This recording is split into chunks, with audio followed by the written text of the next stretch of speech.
Hello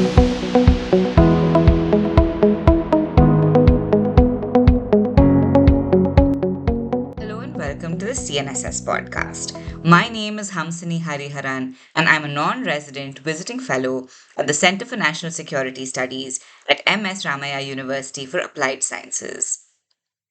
In March of this year, His Holiness the Dalai Lama released his new book, Voice for the Voiceless: Over 7 Decades of Struggle with China for My Land and My People. The book is an account of his negotiations with the Chinese Communist Party for approximately 75 years. But how do we understand the Tibetan freedom movement in its global context? How do we navigate the CCP's narratives about the Tibetan government in exile? What are the major turning points that have shaped the movement? And what lies ahead? My guest for today is one of the most articulate voices on Tibetan affairs. Tenzing Damdul is a Tibetan refugee born in India and is a senior researcher at the Foundation for Nonviolent Alternatives, or FNVA. FNVA is a not for profit and public policy organization that objectively studies Tibet, Tibetan affairs, and the related security implications for India. He also hosts FNVA's podcast, Unsilenced Voices of Young Tibetans. He writes on Tibet frequently and was formerly the Delhi coordinator for the Voluntary Tibet Advocacy Group. Here's the conversation with Tenzing. Listen in. Tenzing, welcome to the show. We're so happy to have you today. Thank you, Hamsini, and the entire team at the establishment, the think tank, CNSS. So, you guys are doing amazing with your podcast series. So, it's a privilege to be part of it and share my, humble thoughts on it. No, we're so happy that you've taken the time out to speak to us on such an important topic today that you've been working on for such a long time. And I think, it's a good starting point. I think it would be good for our audience who's very generalist to understand a little bit about the Tibetan freedom movement. How has the global Tibetan movement evolved over the years? How has it adapted to all of the shifts in geopolitics over the years and decades? So, could you start us off with some context setting, possibly? I mean, definitely, this is a very interesting question about how, the global Tibetan movement current situation is, how it has developed. And through my understanding, I think many sort of peg it after we Tibetans were forced to leave our home, us coming into exile, led by His Holiness from 1959. But if one takes a step back, looks at the larger picture, I think the global Tibetan movement, in the sense when Tibet became global, in my understanding, is like one can trace it back to the 17th century. I think one can also trace it back further, but I would just take it from the 17th century, how it was the very century when the Dalai Lama institution became the political power that sort of governed the entire Tibet, which we Tibetans know, including the regions of Itzang, Kham, and Amdo. And it was also interesting how it was during this very century that the first Jesuits came into Tibet. And eventually, following the next century, in the 18th century, we see the first official British expedition also coming into Tibet. So I think from this period, we can see Tibet as a nation becoming part of the global discourse to that extent, how people from the outside world, not Tibetans for that matter, we're sort of starting to see, oh, there's Tibet, a different sort of people, a different way of life. And it was during the time of the 13th Dalai Lama, the previous Dalai Lama, in the early 20th century, that Tibet started to embrace modernity. There was a lot of challenges in the sense how, there were like hardcore Orthodox Tibetans, especially from the monastic establishments, who did not want to embrace modernity.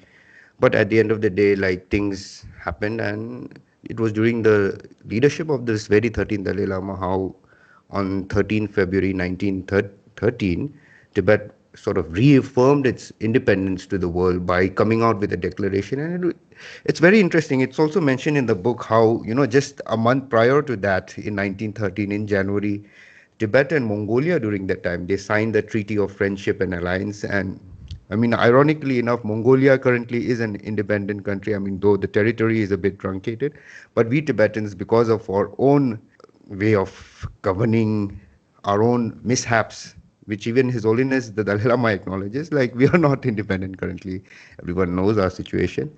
And the second thing is, like, after China, especially the People's Republic of China came into being in 1949. I think this basically changed the idea of Tibet and Tibetans also. How it was during this time a trade mission led by Tibetans, especially the then finance minister W.D. Shagapa, traveled around the world, tried to assert Tibetan independence in some ways through commercial treaties, which it was trying to explore, especially with countries like USA. I mean, there's an amazing picture of him being with the US president of that time, Dwight Eisenhower. And everybody knows how Tibet engaged at the UN during the 1950, followed by 1959, 61, 65. And then the main story comes, like, when we sort of try to understand Tibet, like how after we came into exile since 1959. And in exile, like, there are a lot of things that have happened, especially through the support and guidance of India, the government of India. And I would like to take up some landmarks event, maybe some of the things I might be missing, but in my understanding, there was the Great Oath of Unity in 1960. We sort of brought the entire Tibetan people in exile, sort of assuring to His Holiness that we are united, you are our leader. A very important moment. Like, that's one of the thing. And there's the Strasbourg proposal, which sort of kick-started the middle way approach. And there was also the 1980s Tibetan fact-finding delegation, how Tibetan leadership in exile were able to visit Tibet through the permission of the Chinese leadership during that time. I mean, it was when Deng Xiaoping was opening up China. Then we have the 1987 Lhasa riots, very popular riots, which sort of internationalized Tibet. Like, there were a lot of international tourists in Tibet during that time. I think they reported the developments happening in Tibet, brought it to the world media during that time. And following this, at 1989, we know His Holiness was conferred the Nobel Peace Prize. How this sort of uplifted the entire Tibet movement and the issue of Tibet and the conflict between Tibet and China to an international level.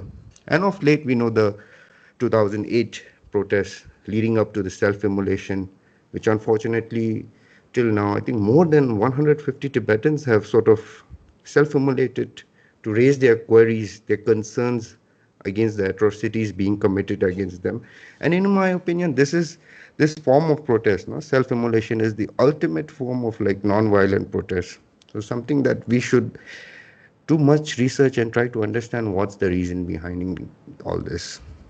And as we come now, His Holiness devolved his power, and the current Tibetan diaspora and exile community, we can see how its democratic ideals and its democratic ways are very much growing, maturing. We see how when we have our general elections, I mean, though we have a base in India, it touches upon more than 25 different countries where Tibetans are settled now. So I think through this, one can understand what Tibet is and how far we've come through till now. No, thank you for that. It's so difficult to sort of put all of this into one easy, understandable format. But I think what I'm understanding from what you're saying is that Tibetan identity and the history of Tibet as a nation goes back such a long time. And while, the CCP and the Chinese government would like to believe that it starts with the Qing dynasty and therefore, from that period onwards, it's not. It's also very interesting that when China was consolidating its territories, a lot of the negotiators who went from, say, East Turkestan, from Mongolia, were mysteriously involved in plane crashes and things like that. So the history of that consolidation of the Chinese country, as we know of it today, is very murky. Even what you're saying, I think, about like Tibetan territories like Kham and Amdo now being sort of included under Chinese provinces like Sichuan or Yunnan and things like that they're a fundamental reshaping of Tibet as we know it, or as that's my understanding, at least.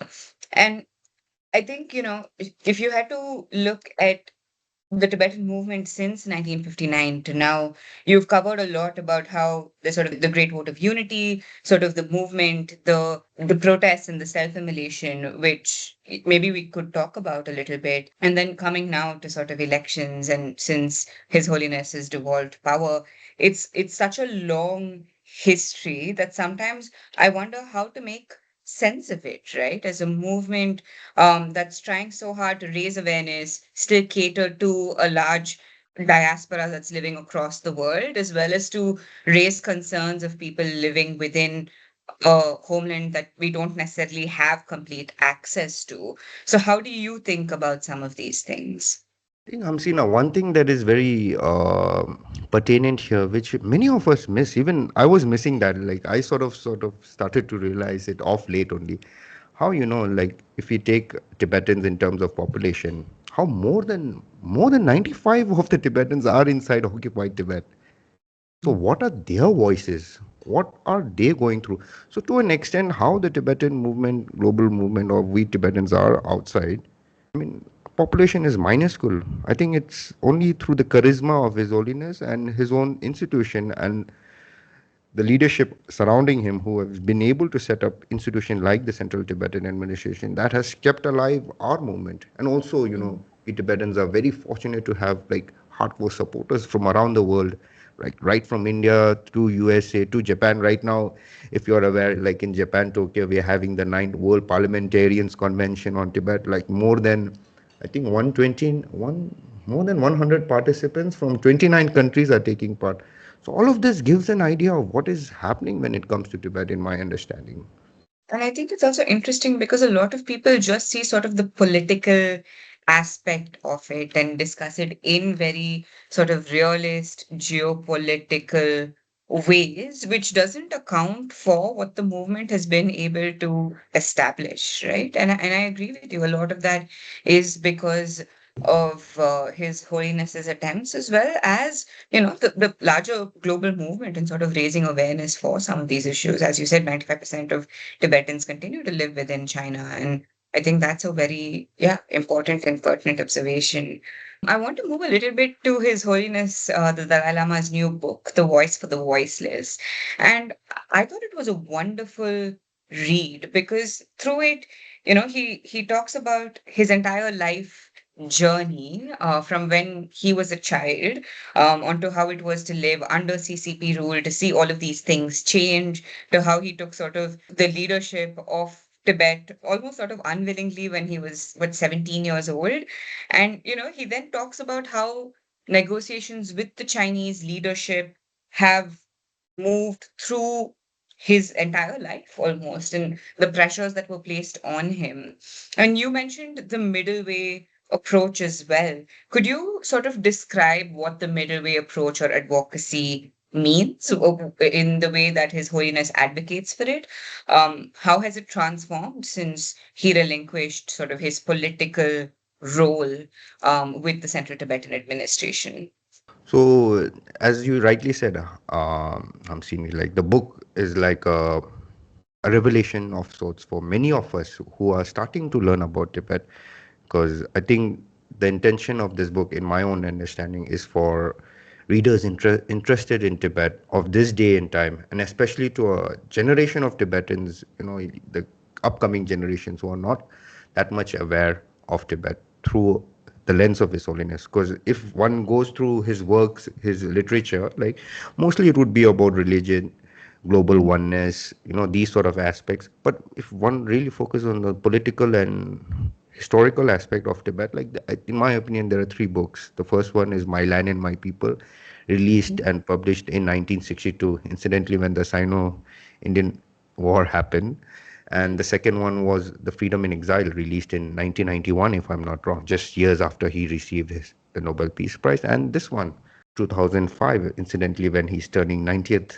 So very interesting, and in my opinion, like it sheds a lot, especially when you mention the dialogues between Tibet and China. At the end, like even though Tibetans, we have our own side of understanding when we go to dialogue, saying how His Holiness mentions it time and again in this book, how when he negotiates, when China sort of starts to negotiate with them, for him, Tibet is not only the Dalai Lama. Tibet is the entire Tibetan people. I mean, I don't know why the Chinese keep on pressurizing him, saying, it's you whom we want to have dialogue, not the entire Tibetan people, and the representative, which to an extent right now is the Central Tibetan Administration, popularly known as the Tibetan government in exile. And the phases of dialogue is also interesting, how His Holiness sort of classifies it in three different periods. When he was in China from the 1950s till he was forcefully had to leave Tibet, and the second being from the 1980s when Deng Xiaoping, as I mentioned, opened up China, when we had the Tibetan fact-finding delegation happening, and of recent times when the turn of the millennia, when we had the official Sino-Tibetan dialogue happening. But as you rightly said, like going into the main crux of the policy shift that happened here, the middle way policy, which is called Umelam in Tibetan. In my understanding, like I'm also a political science student, like studied in Delhi University, and have learned a lot of readings of Western political scientists, theorists, how they apply their own understanding. And in my opinion, this whole middle way is a new form of political analysis and a way of thinking, especially one that would be very applicable after the two world wars. When we had the entire world coming together, like United Nations was formed, the European Union was formed. I think middle way approach took much inspiration from this in a political sense, but also since it was a Tibetan idea, it had strong elements of Tibetan Buddhism, in my opinion. Like, because if one traces the understanding of the middle way, it follows the Buddhist principles of Madhyamaka, which I think a renowned 7th century Indian philosopher Nagarjuna was the one who proposed it. So it calls for balance and moderation. So basically, when one explains about the middle way, it is about not falling into the two extremes. The two extremes here being one, Tibet is part of China, and the other is Tibet being independent. So both sides are the extremes when it comes to the Tibet-China conflict. The middle way tries to propose being in the middle, like how Tibetans would have the right to self-determination, besides self-determination, practicing their religion, their way of life with much freedom compared to what is now. And also, according to the Chinese constitution, which was a way to sort of also give China leeway of saying, okay, this is not something new that we are asking. This is something that is also already given under your constitution. So I think this is the understanding of the middle way, and it was something that one of the landmarks that I mentioned before. It was sort of highlighted initially during the Strasbourg proposal, and later carried forward between the 5-point peace plan proposal when we had dialogues with the Chinese. It was really brought to the fore, and it was not something that His Holiness said for us Tibetans that you should do it. There was a general debate among the Tibetans, and it was not like this was the only idea. Prior to this, Tibetans were pursuing independence. The call of independence was very strong during that time, which in our Tibetan term we call Rangsen. But as you can see, like changing geopolitical, how do we Tibetans manage all these shocks happening around the world? Like we also, I think, to an extent, adapted to the global realities of that time. And through this middle way policy, like one of the key understanding that I find after having conversation with Tibetan elders and Tibetan supporters who were working during that time, they said it was through the middle way that, to an extent, Tibetan issue became internationalized and people from around the world sort of started taking it up. And even India, to that extent, I believe, it became very difficult. One has to manage its relationship with China, but also has to allow Tibetans to sort of discuss about their issues. So this middle way became a very strategic policy, which sort of gave Tibetans leeway to share their concerns, and which even countries of the free world could also accept. So it is very interesting, in my opinion, this very policy. And I think much research can and should be done into this, not only in the realm of like Sino-Tibetan relation or Sino-Indian relation, but the larger political aspect of it. Yeah, no, the way you're describing it is fascinating because even when I was reading through it, I did see sort of echoes of like Tibetan Buddhism in it, but I obviously am a beginner and so I don't have that much of an understanding. But you're right, I think, and maybe this is one of the reasons why the Chinese found it a little bit incomprehensible because they come from a very like hardcore realist negotiating point of view.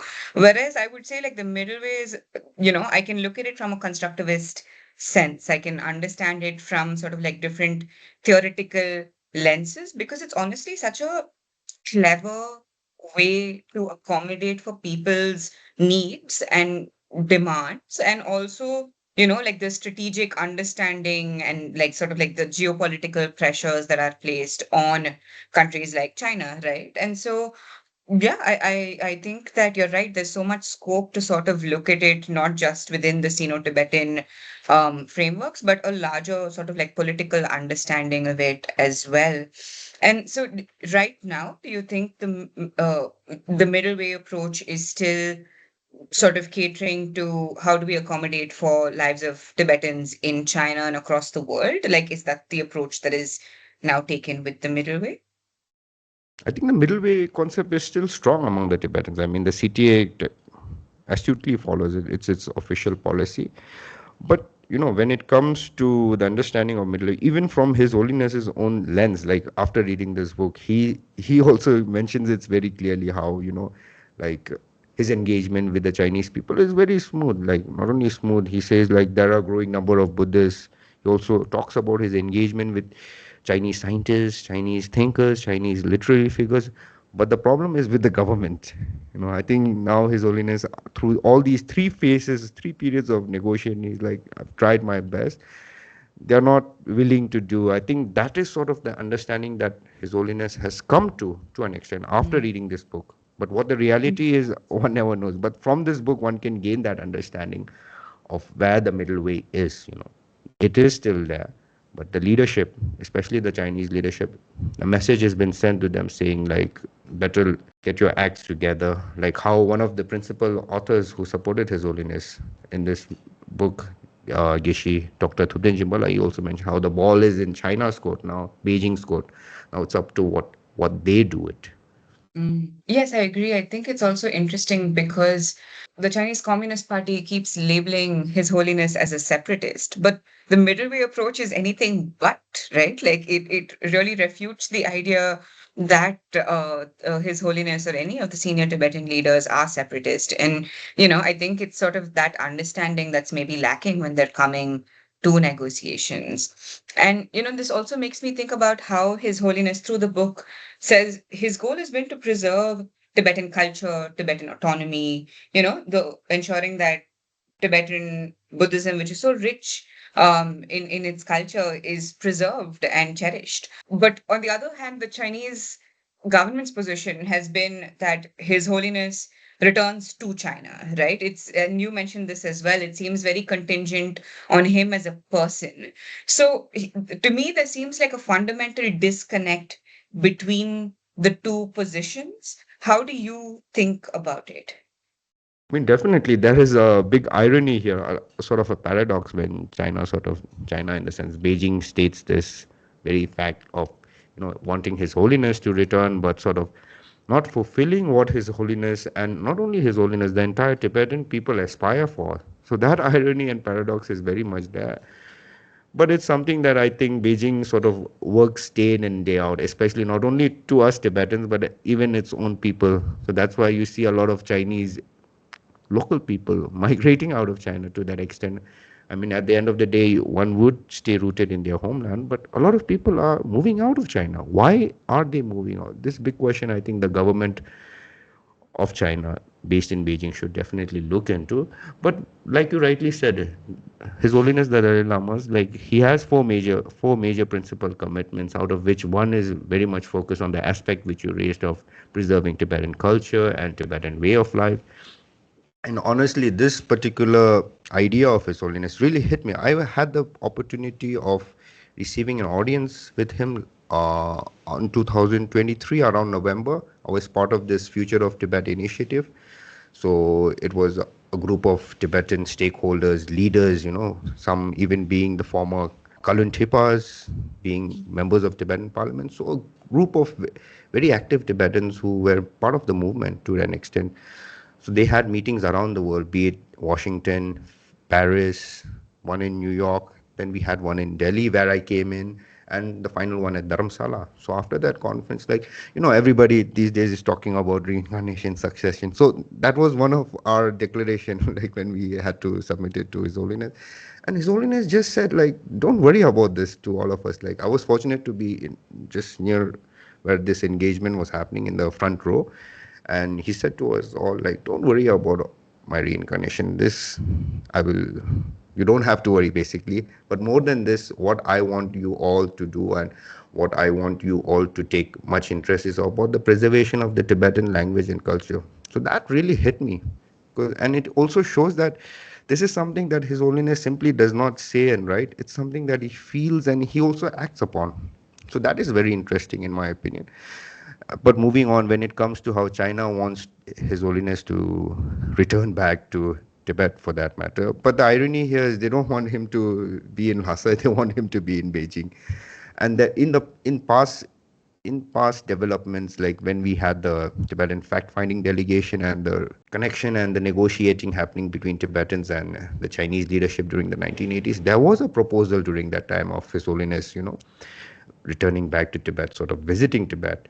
And even of late, I think not of this year, but if one looks at His Holiness's speech during the year 2024, 2023, and 2000, prior to COVID, like right after COVID, one can see how His Holiness mentions this a lot about how he wants to visit the pilgrimage site in China, Mount Wutai, also known as Wutai Shen in Chinese.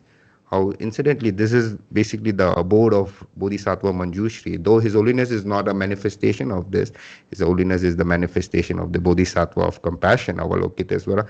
But Manjushri, being of knowledge, is something which I believe His Holiness has a very true connection with it. Because I remember growing up studying in a Tibetan school, like every summer, I think around June, His Holiness would give audience for us, not audience, give teachings to us youngsters. And one of the main, one can call it transmission or like an explanation of a prayer, was the Manjushri prayer. Like we would recite it every morning in school. So His Holiness gave a full commentary on that every summer. So I think all of these things sort of give light to what the vision of His Holiness is, how genuine his concern of visiting Tibet or China for that matter is. But what the Chinese side want to do, that is a whole another question, like how they not only want him to return to Tibet, but also, sort of keep him in Beijing, maybe in one of the Buddhist monasteries there, not letting him connect and meet with his own people inside Tibet. And furthermore, like when we go into this whole paradox of how China wants His Holiness but does not aspire to fulfill aspiration of Tibetans, is like how preserving our language and culture. No, one can see of the recent case where a Tibetan Lama who came to India but returned back to Tibet. He was teaching Tibetans there, sort of bringing up schools. His name is Tuku Hungar Dorji. He recently passed away in Vietnam according in mysterious circumstances. Many Tibetans and many Chinese observers point out that this was an assassination to an extent. So one can see how there are many gatekeepers of such, visions and aspiration of not only His Holiness, the entire Tibetan people inside Tibet, but how now China is also carefully rooting them out through such means and methods. Think there is sort of a concern in within the CCP circles about social stability, right? And this has been something that they've been worried about not just with a focus on Tibet, but across Chinese society, right? It's why they ban random things like LGBTQ societies, or are or are worried about like portrayals of masculinity on Chinese television or things like that. And I think it's also, it's the way that they also treated the Falun Gong, or like the way they treat any religion in China. They're very worried that an alternate entity would have more power than the Chinese Communist Party, and they don't want to sort of risk that at all. And as you rightly said, it's why they gatekeep so many of these spaces and people, to a point where it's almost paranoia, right? And considering how powerful the CCP is, you'd think, that they'd be a little bit more secure in their own governance and leadership, considering everything that they say about lifting so many millions of people out of poverty. Whereas like the approach that they've taken to sort of the Tibetan movement is not one that comes from that sort of security or understanding, at least the way I see it. I want to come back to another point that you raised, which is about succession. And His Holiness, as you said, also says, don't worry too much about succession. It will work out, right? And he's made many sort of public comments about his succession. I think once he said, "Oh, I'm going to be reborn as a beautiful woman," and at a different time he said, "I'm going to be reborn not in China." And so he's made sort of many statements like this. And on the other hand, you have the Chinese Communist parties and insistence on this golden urn method, right? I think a lot of people aren't familiar with what the golden urn is. So can you maybe explain that to us? But also, how credible is this method? What implications does it have for Tibetan religious and political identity? So, Hamsina, like when it comes to reincarnation for especially not only Tibetans but followers of the Tibetan tradition of Buddhism and those who revere His Holiness, it's very difficult and a sensitive topic to talk about. But I'm someone who works on this subject. Like, and even though His Holiness assures us one has to plan for the future, think about the larger picture here. So, putting on my IR and political hat here, like I'll explain all of these questions which you asked, especially about the golden urn, which is very interesting because this of late China has been bringing it up, through various strategies. I believe it was last year or early this year where its own main media house, the CGTN, came out with this new series. I think they have not officially released the entire series, but Exile, some Himalayan divide, yeah, the Himalaya divide. I think it was called the Himalaya divide. How they sort of try to assert their claim of the reincarnation process. So, in my opinion, like history through evidence is something which not anyone with the right frame of mind would change. His Holiness is also very firm when it comes to this. That's why he never says Taiwan is part of China. One condition that given to us to sort of push forward and move forward in the negotiating way with China. But Beijing here sort of definitely akin to, it's not only something that they do, it's what great powers have been doing in the past and something which they also took to, and they are doing it. They are adopting a revisionist policy when it comes to history and loud mouthing basically what best suits them. I don't have any issue if one sort of brings things from the history, but tell the entire story. Don't just tell parts which are sort of fulfilling your narrative. So basically, when it comes to the golden urn method, which Beijing time and again recalls, and incidentally, it's also discussed in the book. His Holiness also devotes much time on it in the book. So it is true to an extent how Tibetans have used this particular way of recognizing high lamas, especially the Dalai Lamas and the Panchen Lama, because they are like the highest and most revered Lama in the Gelugpa tradition of Tibetan Buddhism. One should understand this. Like in Tibetan Buddhism, we have different sects. So the Dalai Lama and the Panchen Lama are part of the Gelugpa tradition of Tibetan Buddhism. But since we are talking about history, if we look on the very facts given in history, it was only the 10th, 11th, and 12th Dalai Lama out of the 14 Dalai Lama that were sort of had to undergo this golden urn system. And also, when it comes to the golden urn system, it was not the central sort of object that decided the reincarnation. It was the end process where it was just ceremonial in nature, where in fact in actuality like it was the divination, the consulting with oracles and other means that were carried much weight when it comes to recognizing. So one can understand how far and how important the golden urn is and what sort of legitimacy that China has. And on top of this, like especially since China sort of quotes the Qing dynasty much, like ironically enough, the very emperor who sort of began this golden urn system, his name was Emperor Qinglong. He's a Manchu for that matter. I think the Chinese, the CCP, not only the CCP, CPC or CCP, however you want to call it, them and the nationalists, they were the ones who overthrew the Manchus. So if they said that they don't like them, then they formed a modern government. So it's ironical how they are taking aspects from this very sort of governance and sort of claiming themselves as being the real holders of the reincarnation. But also on top of this, besides being a Manchu, more importantly, Emperor Qinglong, unlike the entire cadre of official CCP officials, he was a devout Buddhist. Chinese Communist Party, at the end of the day, they do not follow any religion, right? So it's very ironical. And Beijing, at the end of the day, they never mention all this part. If one wants to quote history, one wants to propagate golden, no matter, no issue. But just give out the entire history so that people can understand how much weight it carries. And on top of this, besides the golden urn, one is very much clear when it comes to what China is going to do when it comes to this succession, because they've laid out very much what they are going to do, be it the 2007 order number 5, and even going back how it sort of indulged itself in the Pension Lama saga, how it sort of propped up its own candidate at the end. At the end, I'm saying, because before this, there was a understanding between not only the Chinese leadership, but also the Tibetan leadership in Tibet and in Dharamsala of selecting a Pension Lama, which all of them agreed. But how a 360 happened at the end. So through all this, we can understand what is going to happen when it comes to the process of reincarnation to an extent. And for me, ideally, I mean, I think this won't be possible, like, but one can always sort of try to understand and see, explore such possibilities, would be how, main key holders when it comes to the, definitely it's the Tibetans, but not only Tibetans, because if one looks at the geopolitical aspect, because I'm wearing my political and IR hat here, right? Beijing and Delhi are going to be very important stakeholders.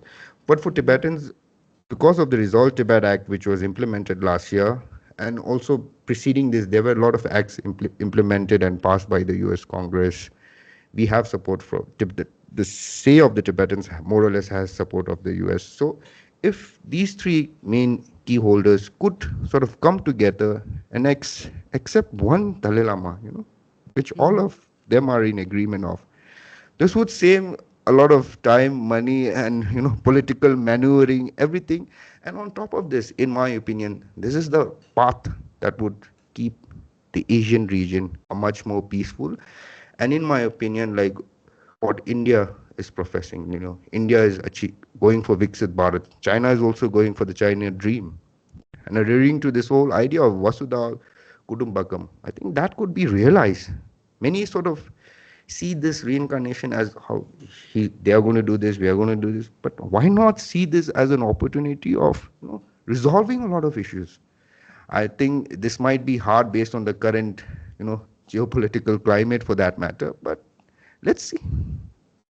No, it makes so much sense because there is a sort of a cherry picking of history. Thank you for putting your IR political science cap on for me and sort of explaining it in such a succinct way. I haven't thought of it like this before. And I think there's also to a lot of people, they understand it from this sort of very IR political science point of view, but they don't realize that when it comes to sort of like Tibetan Buddhism, there are monasteries and practitioners through the Himalayas, right? In Bhutan, in Nepal, not just in one part of like India, but like both in the east and west. And so there's high lamas everywhere who are sort of involved in sort of this large decision maybe and very complex. And I think when people sort of like loosely use words like the Tibet card or just talk about separatism or succession, that they don't have maybe a complete understanding of the very complex dynamics that go into it. So something that I also wanted to get your thoughts on was the CCP's sort of rebranding of Tibet, in a sense. They've changed their name of at least like the Tibetan province within China to Xizang, which essentially means what like West zone. And they've been systematically replacing Tibetan place names with Chinese names. And it's been extremely contentious. Also, from a very Indian perspective, they've been doing that in Arunachal Pradesh and South Tibet. And so, that's raised sort of eyeballs in Delhi. But from your perspective, how does this act of renaming fit into sort of like the broader strategies of like sinicization, or am I saying that right? Or cultural assimilation or control in that sense? Definitely, Hamsina. This is a very of late. This has been something that has been coming up, capturing the attention of everybody, and to an extent, maybe a new strategy adopted by the Chinese. To an extent, after attending some meetings on this very subject, I've heard, and I've got to understood how this sort of strategy was sort of used during an earlier time by the Chinese on Tibet, but they sort of understood that this is not going to work, so it was taken back. But now, of late, especially, I think it was since the 2023 Trans-Himalayan conference that happened in China, that was the first official, like when it comes to using Shitsang in English, I think that is the particular thing that we have to know. Because in Mandarin, Shitsang, Tibetans, the name of Tibet, it's called Shizang. Like, so we don't have any argument. It's their language. They can say what. But when it comes to English, they have started rebranding Tibet as Shizang. And to my extent, not only this activity, but besides the other two of how renaming Tibetan places and even not only Tibetan places, but now overreaching and to an extent, people sort of limit itself as just renaming and part of aggression when it comes to the Indian state of Arunachal Pradesh. But in my understanding, it is sort of China is trying to claim the very territory by asserting itself, renaming, giving names, and sort of coming out with official documents. So, this whole strategy of renaming associated with the larger goal of cultural assimilation and having legitimacy of the narrative here sort of does two things, especially when it comes to Tibet. The first thing is it erases the idea of Tibet as a nation, as an erstwhile independent nation. Okay, right now it's under Chinese occupation, but there was a time when it was independent. So it's trying to erase that idea because if there's no Tibet, if everyone starts calling Xizang, it sort of gives a very deep understanding of this was always part of China. Because see, just even the name is Chinese. And besides not only giving the name, another major aspect that they are able to achieve by sort of renaming Tibet to Xizang in English is how limiting the very Tibetan territory. Because Tibet, at the end of the day, what people around the world sort of see is a Tibet of three churkas. But when it comes to Xizang, it's officially Xizang is only known as the Tibetan Autonomous Region, which was established in 1965 and which is only half of the territory which Tibetans aspire and Tibetans live in. Majority of Tibetans live outside this so-called Tar. So, we can see the deep strategy and the deep thinking behind all this. And the second one would be like sinicizing, which you rightly said, Hamsini, it's sinicizing only in my understanding. So, not only sinicizing Tibet as a country, but the entire people, because they have not only targeted the larger name of Tibet, but as you rightly said, certain regions, let's say Shigatse, the very establishment, the very one of the central powers of Tibet, besides Lhasa, it's called in Chinese, if you sort of spell it out, Zigazze, Zigaze. Like it's like even the name sounds like Chinese. And it's Hmm. not only with areas and localities, but I remember how one of our Tibetan officials was saying they were trying to find in Tibetan we call this area called Songompu. It's very close to where His Holiness was born.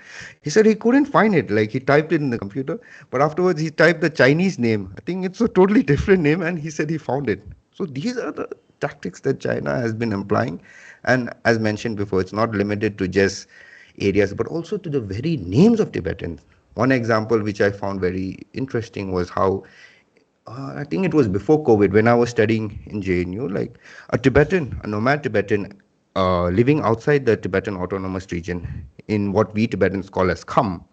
He became very popular. His name was Tenzin, but his official name when it came out, it's spelled as Dingzhen,